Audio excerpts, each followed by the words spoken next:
यह संसार वैसा नहीं है जैसा दिखता है। इस कथन में बहुत गहराई छिपी हुई है। इसे हम रावण के मनोविज्ञान के आधार पर विचार विश्लेषण करते हैं तो हम पाते हैं कि जिसका हृदय और मन दर्पण के समान स्वच्छ है, उसे संसार एक अलग ढंग से दिखाई देगा। और जिसका हृदय और मन तरह तरह के क्रोध, नफरत, संकीर्णता, अस्थिरता, असमंजसता, अज्ञानता से परिपूरित होगा, तो उसका हृदय और मन धुंधलापन लिए रहेगा। वह संसार को एक अलग नजरिए से देखा। माता कैकेयी जब श्री राम का राज्याभिषेक हो रहा था तो सारी जनता आनंदित थी, परंतु उनके दिमाग में, उनके मन और हृदय में धुंधलापन था। एक झरा सा सह मिला मंथरा का और वह फलीभूत हो गया। राजा दशरथ से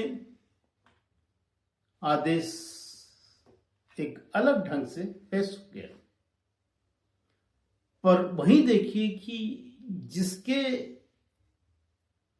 श्री राम की विरुद्ध में या अहित को देखते हुए जो आदेश पारित हुआ, उसको श्री राम के स्वच्छ हृदय और मन ने कितने सरलता से, सहजता से स्वीकार किया और उसने एक्सेप्ट करके उस आज्ञा को पालन करने में देर नहीं लगाई। तो ये होता है जिसका हृदय और मन दर्पण के समान स्वच्छ है, उसके लिए संसार बहुत विशाल है। वह सोचता है कि ये जो हृदय है और मन का जो संयोग होता है वह एक ब्रह्मांड है जो बाहरी ज्ञात अनेकों ब्रह्मांडों को अपने में समा लेता है।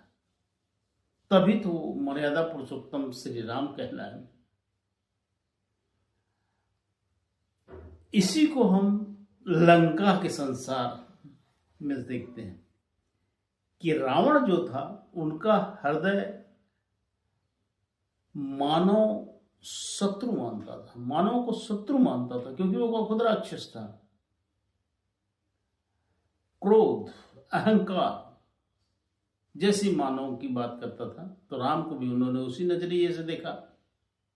और वही उनका छोटा भाई जो विभीषण था, वह राम जैसे मानव को ईश्वर की नजरिए से देखता था। तो उनका हृदय संसार को एक अलग नजरिए से देखता है। युग आते रहेंगे, जाते रहेंगे, परंतु ये जो स्थिति है वह बनती रहेगी।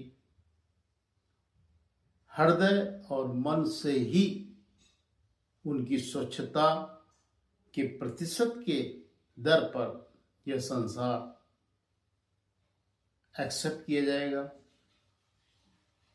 और चलाने वाले उसी के प्रतिरूप अनुरूप संचालन करते रहेंगे। धन्यवाद।